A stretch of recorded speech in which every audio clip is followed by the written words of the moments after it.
بسم اللہ الرحمن الرحیم۔ لوگوں نے پوچھا یا رسول اللہ، کون سا اسلام افضل ہے؟ تو نبی صلی اللہ علیہ وآلہ وسلم نے فرمایا، وہ جس کے ماننے والے مسلمانوں کی زبان اور ہاتھ سے سارے مسلمان سلامتی میں رہیں۔ صحیح بخاری، حدیث نمبر 11۔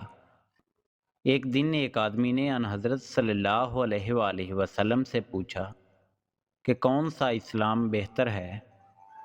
فرمایا، یہ کہ تم کھانا کھلاؤ اور جس کو پہچانو اس کو بھی اور جس کو نہ پہچانو اس کو بھی، الغرض سب کو سلام کرو۔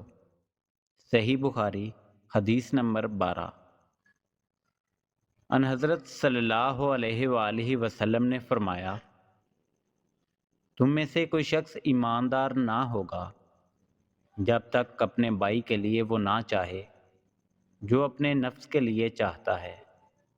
صحیح بخاری، حدیث نمبر 13۔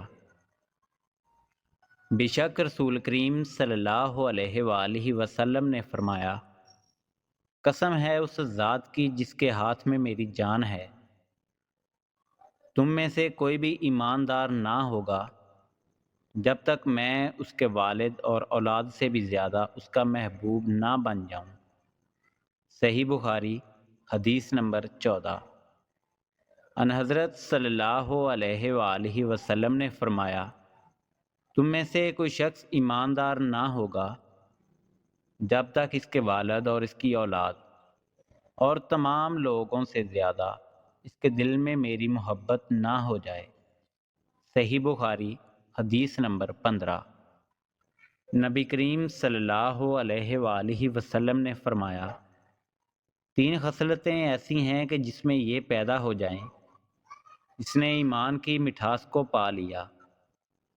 اول یہ کہ اللہ اور اس کا رسول اس کے نزدیک سب سے زیادہ محبوب بن جائیں۔